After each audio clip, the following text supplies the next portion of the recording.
오늘 기록된 하나님의 말씀은 구약 이사야 53장 4절 6절 말씀입니다. 계시의 말씀을 다 같이 한 목소리로 봉독하실 때 살아계신 주님의 음성을 다 같이 들으실 수 있기를 바랍니다. 이제 봉독합니다. 그는 실로 우리의 질고를 지고 우리의 슬픔을 당하였거늘 우리는 생각하기를 그는 징벌을 받아 하나님께 맞으며 고난을 당한다 하였노라. 그가 찔림은 우리의 허물 때문이요 그가 상함은 우리의 죄악 때문이라. 그가 징계를 받음으로 우리는 평화를 누리고 그가 채찍에 맞음으로 우리는 나음을 받았도다. 우리는 다 양 같아서 그릇 행하여 각기 제 길로 갔거늘 여호와께서는 우리 모두의 죄악을 그에게 담당시키셨도다. 아멘. 오늘 우리가 살펴볼 다세부 공동체가 보아야 할 하나님은 죄를 담당하신 하나님이십니다. 우리 함께 읽어보겠습니다. 죄를 담당하신 하나님. 아멘. 그렇다면 여러분, 하나님께서 죄를 담당하셨다는 것이 무슨 의미일까요? 우리는 이미 익히 잘 알고 있어서 하나님이 죄를 담당하셨다는 것이 바로 우리 죄를 담당하셨다는 의미라는 것을 잘 알고 있습니다.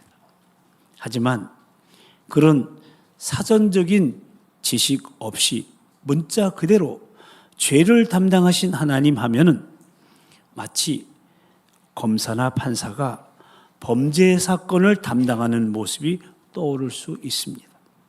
그러니까 거룩하신 하나님께서 사람들의 죄악을 고발하시고 또한 형벌을 선고하신다는 것이죠. 그런데 여러분, 사실 그것이 마땅한 일 아닙니까? 하나님 앞에서 죄는 그대로 절대로 용납될 수 없는 것이고 따라서 죄인도 하나님께서 용납하실 수 없으십니다. 하나님께서 죄는 미워하시고 죄인은 사랑하신다는 말을 우리 기독교인들이 종종 하곤 하는데 사실 오해하기 딱 좋은 말입니다. 하나님은 사람을 사랑하시는 거예요. 요한복음 3장 16절에 하나님이 세상을 이처럼 사랑하사 이 세상은 세상에 있는 사람들을 사랑한다는 거예요. 죄인을 사랑한다는 말이 아니에요. 죄에 대한 하나님의 태도는 언제나 동일합니다. 하나님은 죄를 미워하십니다. 그래서 죄는 하나님과 절대로 함께 할 수 없습니다. 그런 하나님께서 그 죄를 즐기며 사는 죄인을 사랑하실 리가 없습니다.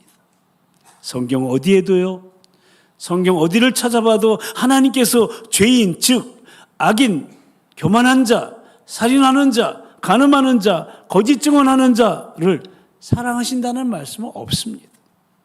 이것이 하나님의 입장에서 딜레마라고 할 수 있는 부분입니다. 아니, 정확히 말하자면 우리가 볼 때 딜레마처럼 보이는 부분입니다. 죄를 미워하시며 동시에 사람을 사랑하신 하나님께서 죄인을 어떻게 하실 것이냐 하는 거예요. 죄가 미우니 사람도 그냥 심판하여 멸망시키실까? 아니면 반대로 사람을 사랑하시니 죄를 그냥 모른 척 눈 감아 주실까? 이 둘 중에 반드시 하나를 선택해야 한다면 첫 번째가 하나님이 선택해야 될 부분일 겁니다. 왜냐하면 죄를 눈 감아 주시는 것은 거룩하시고 공의로우신 하나님의 본질적인 속성에 반하는 일이기 때문에 하나님께서 절대로 하실 수 없는 일이기 때문입니다. 하지만 사람을 사랑하신 하나님이시기에 죄가 밉다고 해서 그 사람을 멸망시킬 수는 또 없는 일입니다. 그래서 하나님께서 죄인이 사람을 사랑하시기로 선택하는 그 순간 표면적으로는 딜레마가 생기는 것입니다. 그러니까 죄 때문에 사람을 심판하자니 사랑 그 자체이신 하나님의 속성에 반하는 일이 되고, 그렇다고 죄를 눈 감아 두시다니 거룩하시고 공의로우신 하나님의 속성에 반하는 일이 되기 때문에 그렇습니다. 아담과 하와가 범죄했을 때 하나님께서는 그들을 에덴 동산에서 쫓아내버리셨어요. 죄를 가지고는요, 하나님과 친밀한 교제의 기쁨을 누릴 수 없다는 것을 보여주시기 위해서 그렇게 하시는 거예요. 성막은 어떻습니까? 성막은 하나님께서 자기 백성과 함께 하시기 원하심을 보여주기도 하셨지만, 동시에 죄를 가지고 하나님과 가장 친밀한 데까지 나아갈 수 없음을 보여주시기도 한 것입니다. 결국 영생의 기쁨을 누리지 못하게 하는 것은 우리의 죄 때문에 그러는 거예요. 그러므로 이 죄 문제를 반드시 해결하셔야 했는데, 오늘 본문 말씀은 하나님께서 그 죄의 문제를 어떻게 해결하시는 보여주는 내용으로, 그 핵심은 바로 대속입니다. 다 같이 대속. 대속이란 대신 죄를 속죄하다. 속죄는 죄값을 치르다 이므로 대속이란 대신 죄값을 치르는 것을 의미하는 거예요. 그러니까 하나님께서 대신 우리 죄를 담당하심으로 이 죄 문제를 해결해 주신다는 말씀이에요. 오늘 본문을 다시 한번 함께 읽어보겠습니다. 그는 실로 우리의 질고를 지고 우리의 슬픔을 당하였거늘 우리는 생각하기를 그는 징벌을 받아 하나님께 맞으며 고난을 당한다 하였노라. 그가 찔림은 우리의 허물 때문이요 그가 상함은 우리의 죄악 때문이라. 그가 징계를 받음으로 우리는 평화를 누리고 그가 채찍에 맞음으로 우리는 나음을 받았도다. 우리는 다 양 같아서 그릇 행하여 각기 제 길로 갔거늘 여호와께서는 우리 모두의 죄악을 그에게 담당시키셨도다. 아멘. 그러니까 이 말씀은 예수 그리스도를 통한 구속 사역을 예언하시는 말씀인데, 이 말씀에서 전제로 두고 있는 것은 앞에서 말한 것처럼 우리에게는 죄의 문제가 있다는 사실입니다. 여기 5절 말씀에서 허물과 죄악으로 표현된 것이 바로 그 죄입니다. 6절 말씀은 그 죄의 특징을 말해주고 있는데요, 마치 양처럼 그릇 행하여 각기 제 길로 가는 것, 이것이 죄의 특성이라는 거예요. 여러분, 전에도 제가 말씀드렸는데요, 양처럼 무력한 동물은 없어요.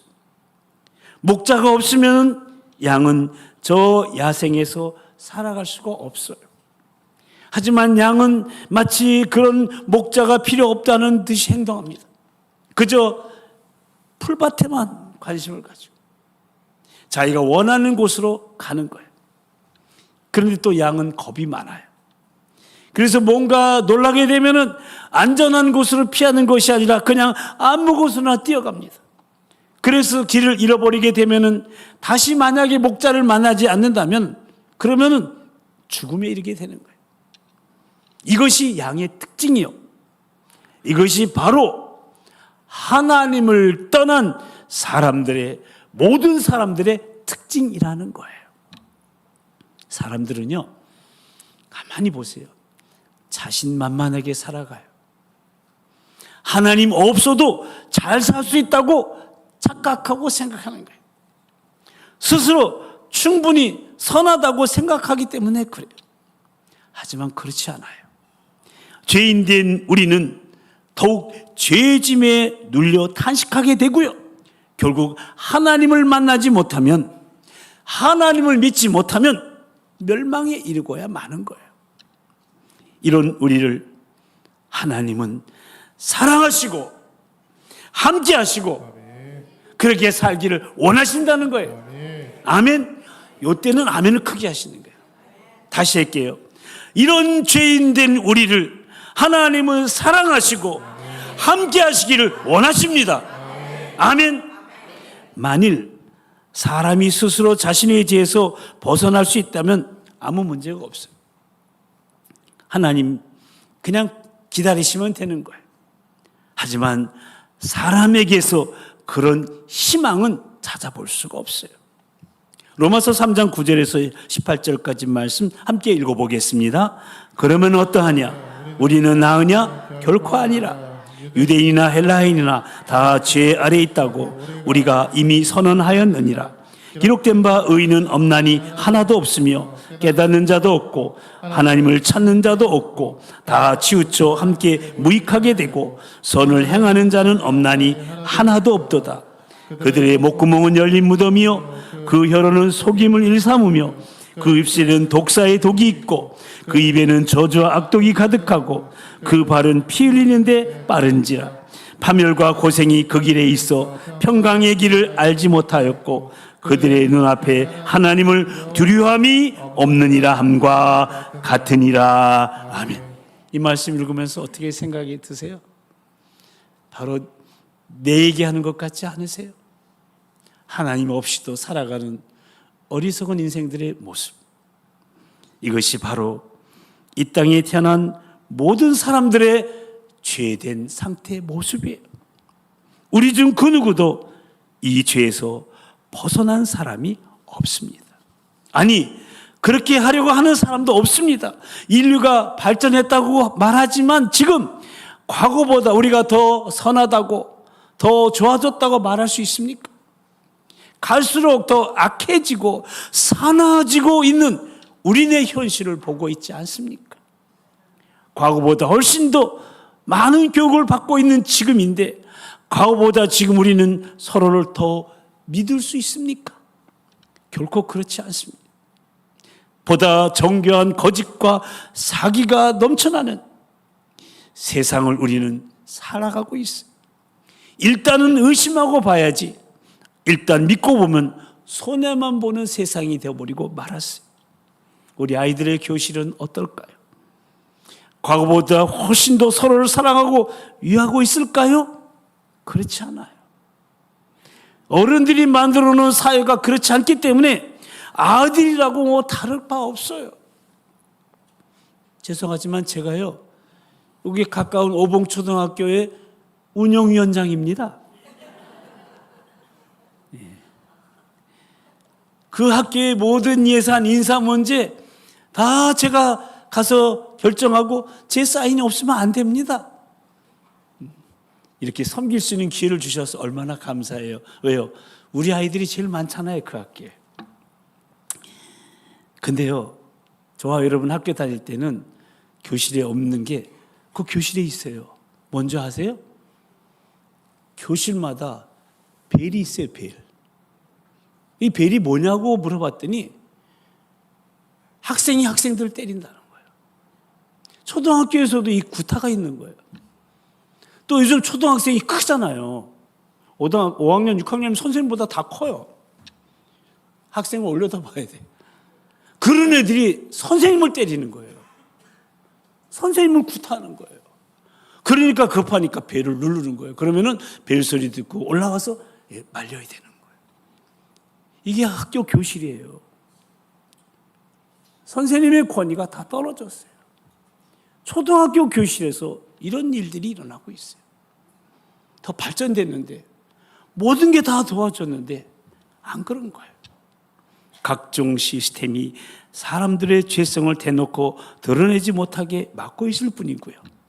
그 시스템조차도 사람들이 쉽게 허점을 찾아내고 이용하고요.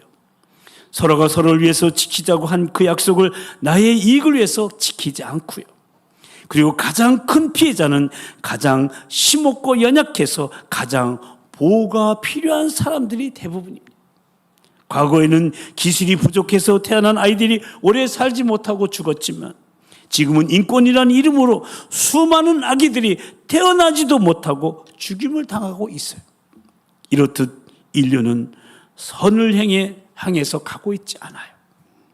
죄가 우리의 삶을 더욱 어렵고 힘들게 만들고 있지만 거기서 벗어나려고 하지도 않고 벗어날 수도 없는 운명에 처해 있는 거예요.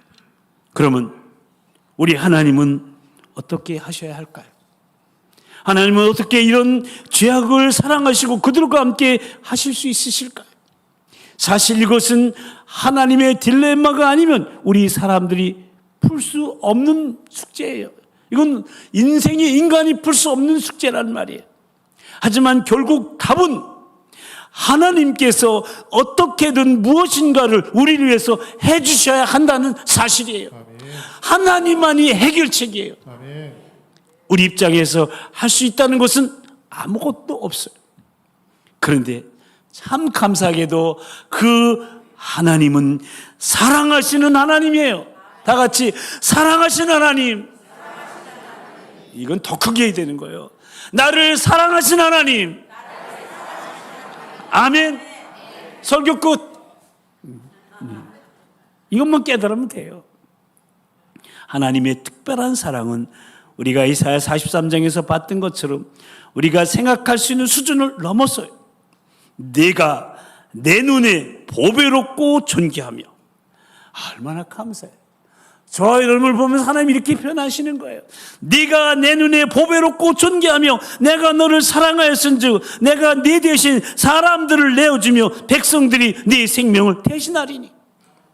그러니까 하나님은 자기 백성을 보배롭고 존귀하게 보시는데 다른 백성들의 생명으로 그들의 생명을 대신할 정도로 귀하게 보신다는 거예요. 사실 하나님은 실제로 자기 백성 이스라엘을 구원하기 위해서 출애굽, 애굽에서 나올 때 그렇게 하셨잖아요. 애굽의 모든 장자들을 다 죽이고 이스라엘 백성들을 살려서 출애굽하게 해주셨잖아요. 그만큼 사랑하십니다. 그리고 그 하나님은 자기 백성을 구원하기 위해서 다시 그렇게 하실 것을 이사야서 말씀을 통해서 반복해서 말씀하시면서 우리에게 확신을 주시는 거예요. 지난 주일에는 하나님께서 고레스에 대한 구체적인 예언을 통하여 그렇게 하심을 살펴보았는데 하나님은 그 뜻에 따라 모든 일을 이루시는 분이심을 그의 백성들은 확신할 수 있었어요. 그리고 계속 이어지는 이사야서 말씀을 보면 하나님은 이스라엘에 대한 회복의 말씀은 단지 이스라엘 민족에만 제한하는 것이 아님을 알 수 있어요. 이스라엘이 중심에 있긴 하지만 하나님은 더 큰 하나님의 백성들을 염두에 두고 계신 거예요. 거기에 우리 대한민국도 들어가고 저와 여러분도 그 안에 들어가는 거예요. 아멘. 예. 그러니까 모든 민족들이 포함되어 있는 하나님의 백성을 말하는 거예요. 그리고 결국 하나님은 이스라엘의 회복을 통하여 인류의 회복을 이루실 것인데 죄인들의 죄를 제거하시고 그들을 하나님의 백성으로 삼으실 거예요. 이것이 하나님께서 딜레마를 해결하시는 방법인 것입니다. 그러니까 하나님은 죄인을 그냥 용납하시는 것이 아니라 죄인에게서 그 죄를 제거해 하셔서 의롭게 하시는 분이세요. 그리고 하나님께서 죄인에게서 죄를 제거하시는 방법이 바로 대신 죄를 담당하심으로 그렇게 하신다는 거예요. 오늘 본문 4절 5절 말씀 있잖아요. 그 말씀보다 이 사실을 명확하게 진술하는 말씀은 없어요. 이 말씀은 분명히 그와 우리를 강조해서 구분하며 그에게 속한 것과 우리에게 속한 것을 구분하고 있어요. 자, 보세요. 본래 우리에게 있어야 될 질고와 슬픔을 그가 담당하십니다. 우리의 허물과 죄악 때문에 그가 찔리고 상하십니다. 반대로 그가 징계를 받아서 우리가 평화를 누리고 그가 채찍에 맞음으로 우리가 나음을 받습니다. 우리에게 있어야 할 것이 그에게 있고 그에게 있어야 할 것이 우리에게 있게 되는 거예요. 그런데 왜 이렇게 되었습니까? 왜 그와 우리 사이에 이런 말도 안 되는 교환이 일어났습니까? 어떻게 우리는 온갖 나쁜 것을 그에게 다 주었는데 그는 모든 온갖 좋은 것을 다 우리에게 주실 수 있습니까? 그것은 바로 예수님이 우리의 자리를 대신했기 때문에 그래요. 예수님께서 죄인인 우리의 자리에 서셨기 때문에 그래요. 예수님께서 마치 죄를 지으신 것처럼 악을 행하신 것처럼 우리가 서 있어야 할 그 형벌의 자리에 서셨기 때문에 그래요. 그래서 찔리시고 상하셨고 징계를 받으시고 채찍에 맞으시고 그렇게 고난을 당하신 거예요. 실제로 여기에 사용된 표현과 그 표현들이 묘사하는 이미지는요, 이사야서 1장에서 하나님께 범죄한 이스라엘의 모습하고 동일해요.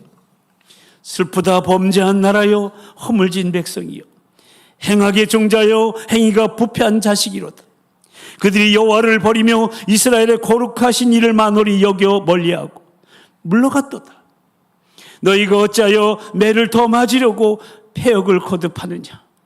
온 머리는 병들었고 온 마음은 피곤하였으며 발바닥에서부터 머리까지 성한 곳이 없이 상한 것과 터진 것과 새로 맞은 흔적뿐이오늘 그것을 짜며 싸매며 기름으로 부드럽게 함을 받지 못하였도다. 이것이 하나님을 반역하여 죄에 빠진 이스라엘의 모습이었는데 아무 죄도 없으신 예수님이 이런 모습으로 저와 여러분을 위해서, 온 이의 죄를 위해서 그렇게 맞으시고 터지시고 채찍질 당하시고 끝내는 십자가에 당하셨잖아요. 죄인인 우리를 대신하셨기 때문에 그래요. 고린도후서 5장 21절 말씀 함께 읽어보겠습니다.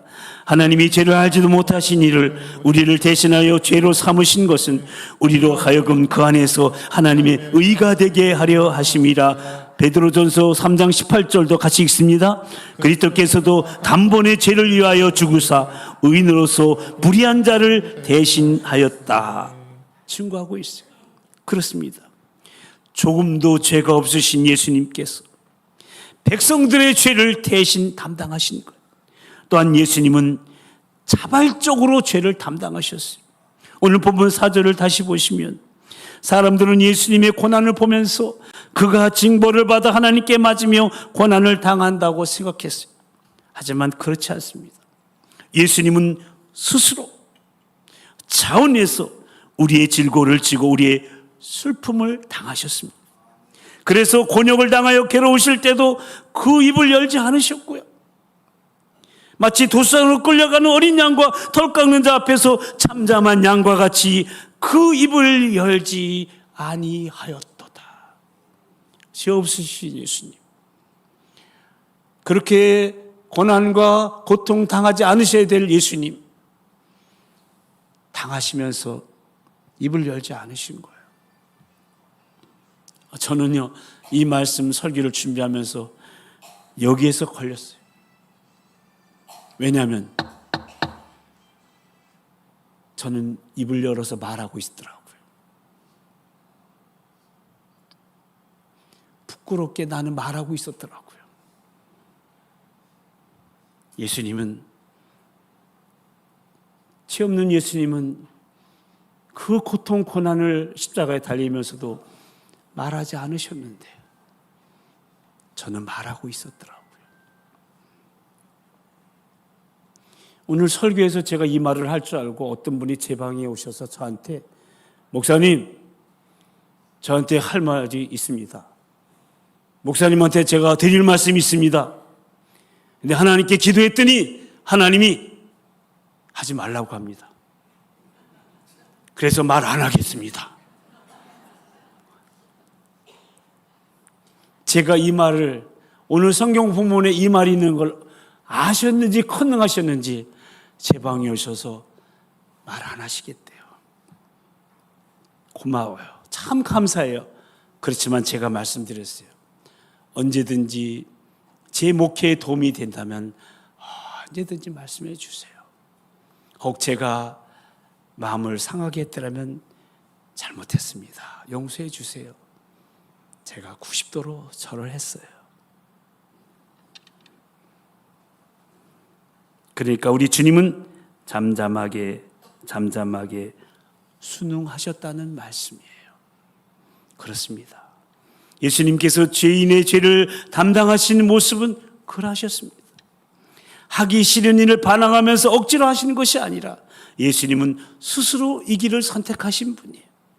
십자가는 고통스러운 것이 맞고, 특히 예수님은 이 잔을 내게서 옮겨달라고 아버지께 간절히 구하기도 하셨지만 그것이 죄인을 구원하기 싫은데 억지로 했다는 의미는 아닙니다. 예수님께서 원하지 않으셨다는 것은 죄인이 되시어 인류의 죄를 담당하실 때 아버지 하나님과 친밀한 교제가 단절되는 것, 우리 예수님은 그 아픔이 얼마나 컸어요. 그래서 뭐라고 말씀하셨어요? 일라이 일라이 라마 스막타나이, 엘리 엘리 라마 사막다니, 나의 하나님 어찌하여 나를 버리시나이까.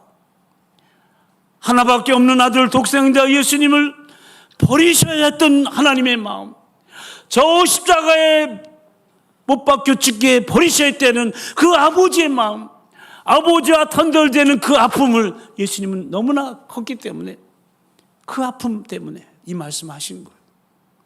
그래서 죄인을 구원할 다른 길이 있다면 예수님은 아마 다른 길을 선택하셨을 것이 분명해요. 하지만 이사야서 53장 10절을 말씀한 것처럼 여호와께서 그에게 상음을 받게 하시기를 원하사 질고를 당하게 하셨고 10절 끝에서 그 모든 것이 여호와께서 기뻐하시는 뜻임을 말씀합니다. 그러니까 하나님이 기뻐하시는 뜻이 십자가에서 죄인을 대신해서 죽는 것이었고, 그렇기 때문에 예수님은 기꺼이 죄인의 죄를 대신 담당하신 겁니다. 그렇다면 예수님께서 이 모든 고통을 통해서 이루신 것이 무엇입니까?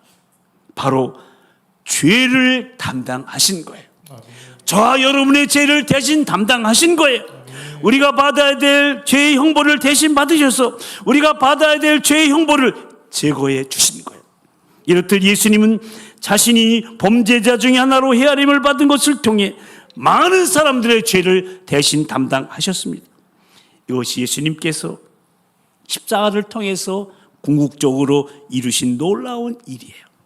사실 유대 종교 지도자들에게 있어서 중요한 것은 예수님을 범죄자로 만드는 거예요.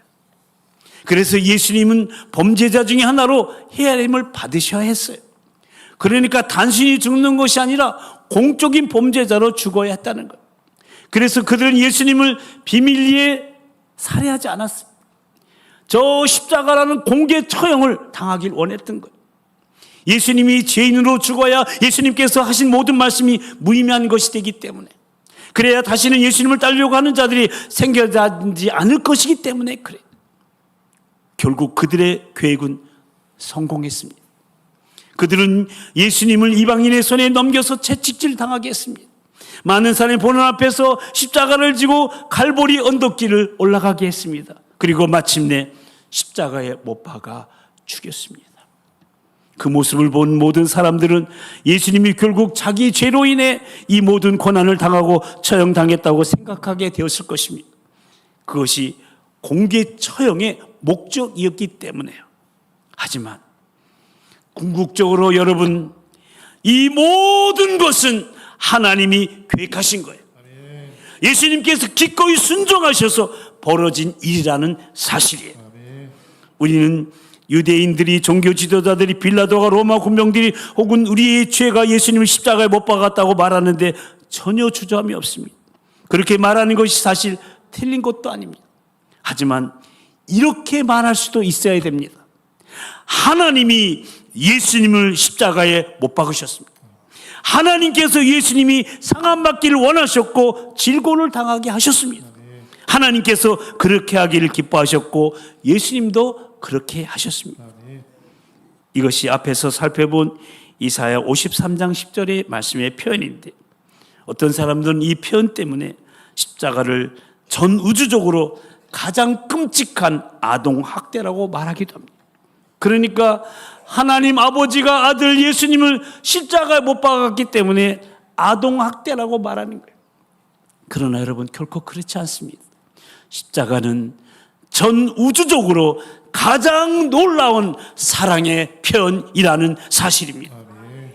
하나님은 이사야 43장에서 이스라엘을 구원하기 위해서 그를 대신해 다른 민족을 내어주시다고 말씀하셨고, 오늘 이사야 53장에서 하나님은 궁극적인 하나님의 백성들을 그들의 죄에서 구원하기 위해서 그들을 대신해 하나님 자신을 내어주실 것을 말씀하신 것입니다.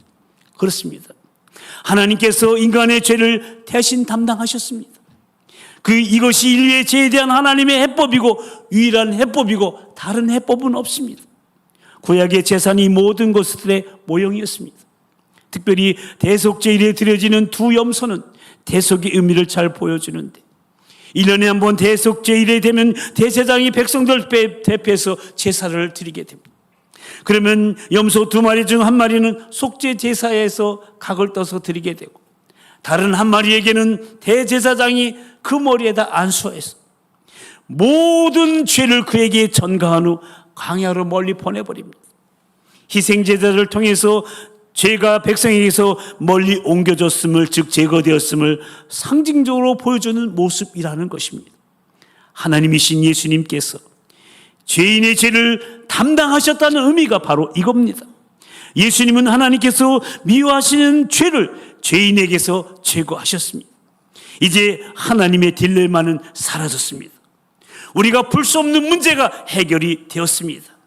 이제 남은 것은 이 예수님을 바라보는 거예요. 우리 죄를 담당하신 하나님을 제대로 바라보는 거예요. 그 하나님을 제대로 믿는 거예요. 우리 죄를 담당하신 하나님을 제대로 보지 않으면 누구도 죄에서 구원받을 수 없어요. 누구도 영생을 얻을 수 없고 누구도 영생을 누릴 수 없습니다. 우리 요한복음 3장 14절 16절 말씀 함께 읽어보겠습니다. 모세가 광야에서 뱀을 든 것 같이 인자도 들려 하리니 이는 그를 믿는 자마다 영생을 얻게 하려 하심이니라. 하나님이 세상을 이처럼 사랑하사 독생자를 주셨으니 이는 그를 믿는 자마다 멸망하지 않고 영생을 얻게 하려 하심이라. 아멘. 그렇습니다. 광야에서 뱀에 물린 사람들이 저 모세가 만들어 놓은 노뱀을 바라보았을 때 구원받을 수 있고 살아난 것처럼 우리는 저 십자가에 달리셔서 우리 죄를 담당하신 그 예수님을 바라볼 때, 그 예수님을 믿을 때, 그 예수님을 나의 구주로 영접할 때 구원을 얻을 수가 있습니다. 영생을 얻을 수가 있습니다. 이외에 다른 길은 없습니다. 이것이 하나님께서 자기 백성에 대한 사랑을 나타내는 유일한 길이라는 것을 잊지 마시기 바랍니다. 참 놀라운 것은요, 예수님께서 이 땅에 오셨을 때 사람들의 반응이에요. 예수님께서 오셨을 때 사람들은 예수님을 믿지 않았어요. 분명 예수님이 이 땅에 계시면서 많은 능력을 행하시고 하나님의 구원을 나타내셨지만 사람들은 믿지 않았어요. 그가 세상에 계셨으며 세상은 그로 말미암아 지음바 되었을 때 세상이 그를 알지도 못하였고 자기 땅에 오매 자기 백성이 영접하지 아니하였다고 복음서는 기록하고 있습니다. 이것이 예수님 당시에 사람들이 보였던 일반적인 반응입니다. 그런데 예수님을 알아보지 못하고 영접하지 않았던 그들이 결국 자신들의 잘못을 깨닫고 회개하면서 하나님의 드릴 고백이 바로 오늘 본문 말씀인 거예요. 그리고 이 말씀은 모든 믿는 자의 저와 여러분의 고백이 되어야 되는 거예요. 예수님께서 대신 죄를 담당해 주셔서 우리가 구원받을 수 있게 되었기 때문입니다. 그러므로 사랑하는 성도 여러분, 예수님께서 내 죄를 대신 담당하셨다는 말의 의미를 잊지 마시기 바랍니다. 그리고 나의 죄를 대신 담당하신 하나님 그 예수 그리스도를 바라보십시오. 그리고 그분을 위해서 사시고 그분을 위해서 죽으십시오. 이것이 우리에게 주신 소명입니다. 이제 성경 구절 두 군, 베드로전서 2장 24절, 고린도후서 5장 15절 말씀을 함께 크게 읽으시고 말씀을 마치도록 하겠습니다. 다 같이 읽겠습니다. 친히 나무에 달려 그 몸으로 우리 죄를 담당하셨으니 이는 우리로 죄에 대하여 죽고 의에 대하여 살게 하려 하심이라. 그가 채찍에 맞음으로 너희는 나음을 얻었나니 그가 모든 사람을 대신하여 죽으심은 살아있는 자들로 하여금 다시는 그들 자신을 위하여 살지 않고 오직 그들을 대신하여 죽었다가 다시 살아나신 이를 위하여 살게 하려 함이라. 아멘. 이제 우리 함께 기도하십시다. 여러분, 우리 들은 말씀 기억하면서 잠시 기도하실 텐데요, 우리는 오늘 죄를 담당하신 하나님에 대해 생각해 보면서 그 하나님을 제대로 보아야 한다고 말씀을 나눴습니다. 죄를 담당하셨다는 것은 죄를 미워하시며 동시에 사람을 사랑하신 하나님께서 죄인을 어떻게 하실 것이냐는 문제를 해결하셨다는 의미로서 사실 이 부분은 하나님의 딜레마라고 할 수 있는 부분이라고 했습니다. 왜냐하면 죄 때문에 사람을 심판하자니 사랑 그 자체이신 하나님의 속성에 반하는 일이고, 그렇다고 해 죄를 눈감아 주자니 거룩하시고 공의로우신 하나님의 속성에 반하는 일이 되기 때문입니다. 그래서 하나님께서는 이 딜레마를 해결하시기 위해 대신 죄값을 치르는 대속이라는 방법으로 우리 죄를 담당하신 겁니다. 그러니까 하나님께서는 우리 모두의 죄악을 예수 그리스도에게 담당시키심으로 우리의 죄를 제거하시고 의롭게 하신 것입니다. 아무런 죄도 없으신 예수님이 마치 죄를 지으신 것처럼 악을 행하신 것처럼 우리가 서야 될 형벌의 자리에 서서 찔리시고 상하셨습니다. 징계를 받으시고 채찍에 맞으셨습니다. 그런데 이 모든 것이 하나님이 기뻐하시는 뜻이었다는 겁니다. 이 얼마나 말도 안 되는 교환이며 전 우적으로 얼마나 놀라운 사랑의 표현인지 모릅니다. 우리 이 시간 기도하십시다. 우리 죄를 담당하신 하나님을 제대로 보게 해달라고, 예수님께서 내 죄를 대신 담당하셨다는 사실을 잊지 말고, 아니 감격함으로 오직 그 예수님만을 바라보며 그분을 위해 살고 그분을 위해 죽을 수 있도록, 그야말로 사나 죽으나 난 주님의 것이라고 고백하는 소명의 삶을 살아갈 수 있도록 성령님 역사하시고 도와달라고 옆에 사람 목소리가 들리지 않을 정도로 크게 기도하도록 하겠습니다. 이제 다 같이 통성으로 기도하시겠습니다. 할렐루야. 사랑과 자비의 은총의 주님, 오늘 죄를 담당하신 하나님에 대해서 말씀을 주신 주님을 찬양합니다. 하나님, 우리들이 담당해야 될 죄, 우리가 하나님 아버지 져야 할 고난 고통, 저 십자가 우리 예수님께서 대신 담당하셨다니 하나님 얼마나 감사한지요. 사랑 자체이신 하나님, 하나님 거룩하신 하나님, 공의로우신 하나님, 하나님 대속이라는 방법으로 우리 죄를 담당하시고 우리 모두의 죄악을 예수 그리스도께 담당하셔서 우리의 죄를 제거해서 의롭게 해주신 주님을 찬양합니다. 아무런 죄도 없으신 예수님이 마치 죄를 지으신 것처럼 악을 행하신 것처럼 우리가 서야 될 형벌의 자리에 서서 찔리시고 상하셨습니다. 징계를 받으시고 채찍에 맞으시고 마침내 십자가에서 죽으셨습니다. 이 얼마나 말도 안 되는 교환이며 전우적으로 얼마나 놀라운 사랑의 표현인지 모릅니다. 죄를 담당하신 하나님을 제대로 보게 하여 주시고 내 죄를 대신 담당할 사실 잊지 말고 감격함으로 그 예수님만 바라보고 이제 남은 생에 그분을 위해 살고 그분을 위해서 죽게 하여 주시고 사나 죽으나 주님의 것이라고 고백하는 소명의 삶을 우리 모두 다 살아가게 하여 주시옵소서.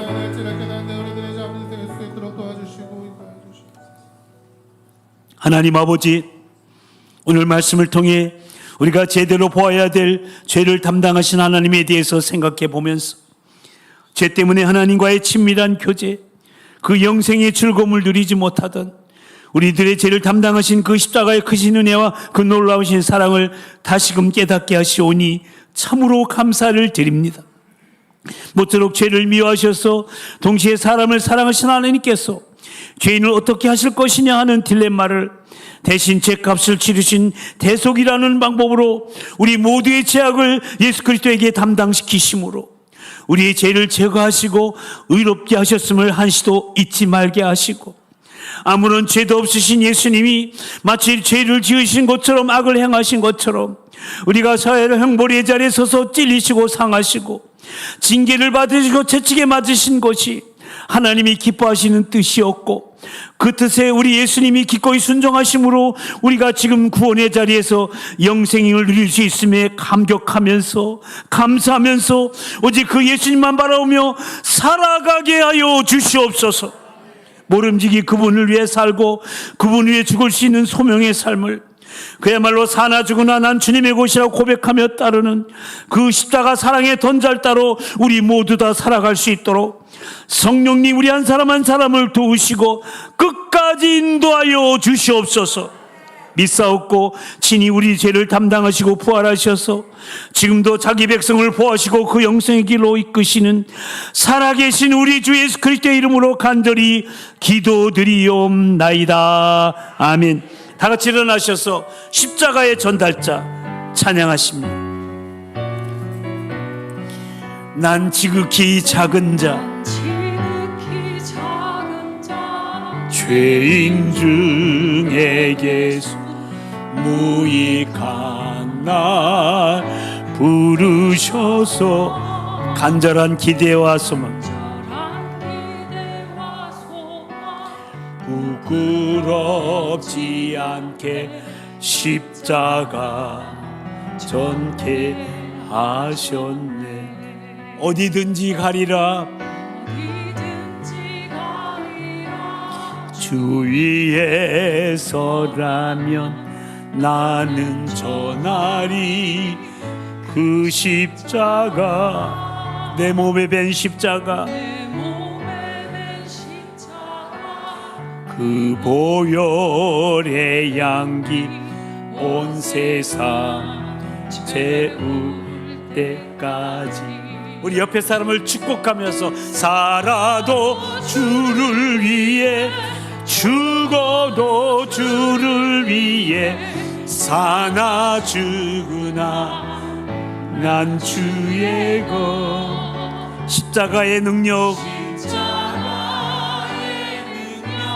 십자가의 소망, 내 안에 주만 사시는 것. 양손을 가슴에 얹고 난 지극히 작은 자 죄인 중에 예수 무익한 날 부르셔서 간절한 기대와 소망 부끄럽지 않게 십자가 전케 하셨네. 내 사랑 나의 십자가, 내 사랑 나의 십자가. 아주 작은 목소리로 내 사랑, 내 사랑 나의 십자가.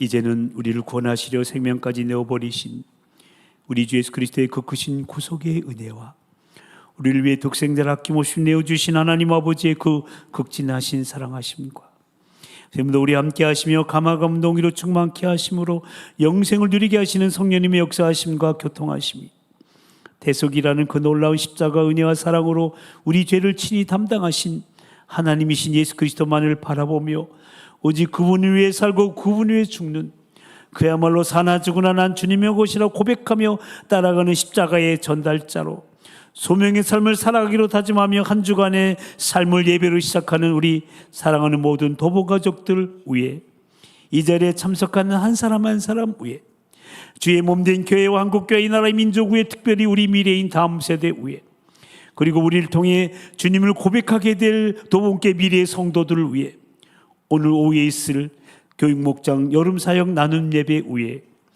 이제부터 영원토록 함께하여 주옵시기를 간절히 축원하옵나이다. 아멘.